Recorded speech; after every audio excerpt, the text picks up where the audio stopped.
ایک بات میں کیٹیگوریکلی جو پنجاب حکومت کی طرف سے جو اناؤنسمنٹس کرنی ہے اس میں پہلے میں یہ ضرور کہنا چاہتی ہوں کہ جتنی بھی اس وقت جو فیصلے پنجاب حکومت نے لیے ہیں وہ کسی مذہبی جماعت یا کسی گروہ یا کسی عقیدے کے خلاف نہیں ہے، وہ صرف اس انتہا پسند گروہ کے خلاف ہے جو ہمیشہ اس ملک میں لا اینڈ آرڈر کو خراب کرنے کی ایک تاریخ رکھتا ہے، جو بار بار صرف جو ہے وہ لوگوں کو اکسانے، آگ لگانے، جانوں کے ضیاع میں ہمیشہ ملوث رہا ہے۔ یہ اس کے لیے ہے کسی بھی مذہبی جماعت، کسی بھی مسجد، کسی بھی مدرسہ کے اوپر جو ہے کوئی فیصلہ پنجاب حکومت نے نہیں کیا ہے، یہ اسپیسیفکلی ان کے لیے ہے۔ اب کچھ جو فیصلے ہیں، پہلا ایک سب سے بڑا فیصلہ جو میں آپ کے ساتھ شیئر کرنا چاہتی ہوں کہ پنجاب کابینہ نے ٹی ایل پی کو بین کرنے کے لیے اپنی جو منظوری ہے وہ دے دی ہے اور وہ منظوری وفاقی حکومت کو بھجوا دی گئی ہے۔ سو ایک جو لیگل ریکوائرمنٹ ہے صوبوں کے حوالے سے اس کو پورا کر دیا گیا ہے اور وفاقی حکومت کو کیبنٹ نے اپروو کر کے یہ سمری جو ہے وہ بھجوا دی ہے۔ لاؤڈ سپیکر کا جو ایکٹ ہے پہلے بھی موجود ہے، اس کے اوپر مختلف اوقات میں جو سختی ہوتی رہتی ہے، لیکن اب زیرو ٹالرنس ہوگی لاؤڈ سپیکر کی حوالے سے کسی بھی طرح سے کسی پاک ممبر کو، کسی پاک مسجد کو، کسی مدرسے کو کسی بھی طرح یا جو لاؤڈ سپیکر کا استعمال کے ساتھ نفرت پھیلانے کی، اشتعال انگیزی پھیلانے کی اور قتل و غارت کی اجازت نہیں ہوگی، اور جو بھی یہ کرے گا اس کے اوپر زیرو ٹالرنس جو ہے وہ آپ دیکھیں گے۔ اس وقت پنجاب میں 144 سیکشن جو ہے وہ آلریڈی امپلیمنٹڈ ہے، اور یہ بائی دا وے 8 اکتوبر کو جو ہے وہ کیا گیا تھا، اور یہ ابھی بھی ان پلیس ہے۔ تو کسی کو بھی 4 سے زیادہ افراد کو جمع ہو کر کسی بھی طرح کا مجمع اکٹھا کرنے کی اجازت نہیں ہے۔ سوشل میڈیا پر نفرت انگیز مواد اپلوڈ کرنا اور یہ جلاؤ گھراؤ، اس فساد کو گلوریفائی کرنا، اس کو جو ہے وہ ایک نیشنل کاز کی طرح جو ہے وہ پھیلانے کی کوشش کرنے کے اوپر پیکا کے تحت مقدمات درج ہوں گے۔ اس کے اوپر کچھ گرفتاریاں بھی آلریڈی عمل میں لائی جا چکی ہیں،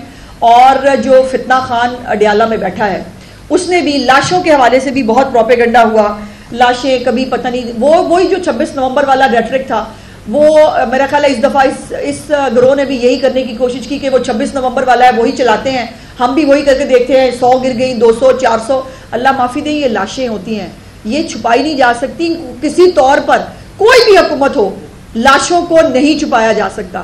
اور میں نے، اور یہ بات تو اب تو انڈورسڈ ہے کہ ابھی جو پچھلا جلسہ ہوا خیبر پختونخوا میں گنڈا پور کا جو آخری جلسہ تھا، اس جلسے کے اندر انہوں نے شہدائے 26 نومبر کے بینر لگایا تھا۔ ایک وہ بینر ابھی میرا خیال ہے شاید موجود نہیں ہے، میں میرے فون میں ہے، میں دکھا دوں گی آپ کو، آپ کے ساتھ شیئر بھی کر دیں گے۔ اس بینر کے اندر بھی 16 لوگ جو ہیں ان کے نام اور وہ لکھے گئے، اور ان میں سے بھی بہت سارے ایسے لوگ ہیں جو طبعی طور پر جو ہے وہ جان کی بازی ہارے تھے، ان کو بھی اس کے اندر ڈال دیا۔ تو وہ جو 100 کی ایک گنتی تھی وہ 16 پہ آ کے ختم ہوئی، جس کے اندر بھی بہت سارے طبی طور پر جو لوگ اللہ پاک کو پیارے ہوئے وہ شامل تھے۔ اب اسی طریقہ کو اپناتے ہوئے فتنہ خان کی جو ٹویٹر اکاؤنٹ ہے اس کے ذریعے جو ہے وہ 400 سے 600 جو ہے انہوں نے کوٹ کیا کہ جو ہے وہ لاشیں گر گئی ہیں۔ سو اس کے اوپر بھی انفارمیشن ڈپارٹمنٹ پیکا کو درخواست لکھے گا اس کے اوپر کارروائی کے لیے۔ اس کے بعد جو مذہبی جماعت کے جو مذہبی تو نہیں، انتہا پسند جماعت کے جو جتنے بھی اکاؤنٹس ہیں، بینک اکاؤنٹس ہیں یا سوشل میڈیا اکاؤنٹس ہیں، ان کو سیل کر دیا جائے گا، اور آلریڈی اس کے اوپر بہت سارا کام ہو چکا ہے۔ اس کے ساتھ ساتھ اسلحے کی نمائش پر مکمل طور پر پابندی ہے کسی طور پر، اور یہ بھی ایک بہت بڑا فیصلہ کہ کسی بھی طرح اب پنجاب کے اندر کوئی اسلحہ لائسنس جاری نہیں ہوگا، کسی سیاسی بندے کی ریکمنڈیشن پہ، کسی غیر سیاسی بندے کی ریکمنڈیشن پہ، کسی بھی طرح کوئی اسلحہ لائسنس پنجاب کے اندر جاری نہیں ہوگا۔ اور اس کے حوالے سے جو اس وقت کسی کے پاس غیر قانونی اسلحہ موجود ہے ان سے ریکویسٹ کی جاتی ہے کہ 1 مہینے کے اندر اندر وہ اپنا اسلحہ، غیر قانونی اسلحہ جمع کرا دیں، اور اگر وہ جمع نہیں کرائیں گے تو اس کے اوپر دہشت گردی کی دفعات کے تحت پرچے درج ہوں گے، جو اور جن کے پاس قانونی اسلحہ بھی موجود ہے ان کو ہر صورتحال میں خدمت مراکز پہ اپنے اسلحے کو رجسٹر کروانا ہوگا، اور جو یہ نہیں کرے گا اس کے خلاف بھی قانونی کارروائی ہوگی۔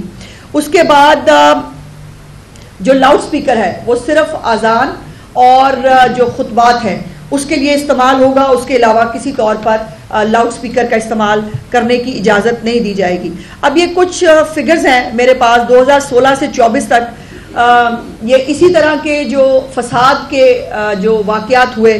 اس کی 692 FIR درج ہوئی، اور صرف 2025 میں جو یہ ابھی 2025 ہے اس کے اندر 108 FIRs ہیں، جس میں سے 71 دہشت گردی کی ہیں، اور یہ ایک ٹرینڈ شو کرتا ہے کہ 2025 کے اندر پنجاب کے اندر حالات کو خراب کرنے کی ایک باقاعدہ منصوبہ بندی کسی نہ کسی طرح سے ایک دوسرے کا ساتھ دے کر یا کسی کے جلوس میں خود گھس جانا، جو کل ایک اور میں سمجھتی ہوں کہ تشدد پسند جماعت جو اپنے آپ کو جماعت چلیں، فی الحال تو جماعت ہے، جو کہتی ہے، اس نے بھی جو ہے وہ یہی طریقہ، اور آج انہوں نے چونکہ خود وہ بندہ چار اکٹھے کر نہیں سکتے تو آج انہوں نے جو ہے وہ اس احتجاج کے اندر گھسنے کا فیصلہ کیا، تو ان کے لیے یہ ایک تماچا ہے کہ جن 2 گروہوں نے، تشدد پسند گروہوں نے یہ کال دی تھی، اس کال کو پنجاب کے لوگوں نے مکمل طور پر جو ہے وہ ریجیکٹ کیا ہے۔ اور اس کے ساتھ ساتھ میں صرف وائنڈ اپ کرتے ہوئے یہ گزارش کروں گی کہ ریاست کا جو کام ہے وہ امن و امان کی بحالی، عوام کے جائیداد کے تحفظ، املاک کے تحفظ اور جان و مال جتنا بھی ہے اس کا تحفظ اس کی ذمہ داری ہے، اور اس ذمہ داری سے ریاست اور حکومت پیچھے نہیں ہٹ سکتی۔ اس کے لیے جو بھی ضروری اقدامات ہیں وہ کر لیے گئے ہیں، اور میں سمجھتی ہوں کہ دیر آئے پر درست آئے۔ اب میں آپ سب سے، میں میڈیا سے، میں جتنا انٹیلیجنشیا ہے ہمارا اس سے، جتنے لوگ جو اس ملک کو آگے بڑھتا ہوا، ترقی کرتا ہوا اور ایک پروگریسو ملک دیکھنا چاہتے ہیں، میری ان سے درخواست ہوگی کہ پنجاب حکومت کے ان تمام انیشیٹوز پہ ایک سوسائٹی کی طرح جو ہے اس کو سپورٹ کریں، چونکہ ہم سب اکٹھے ہوں گے تو ہی ہم اس مینس کا، اس جو ایک فساد کا ایلیمنٹ ہے اس کا مقابلہ کر سکتے ہیں۔ میڈم آپ نے فرمایا کہ آپ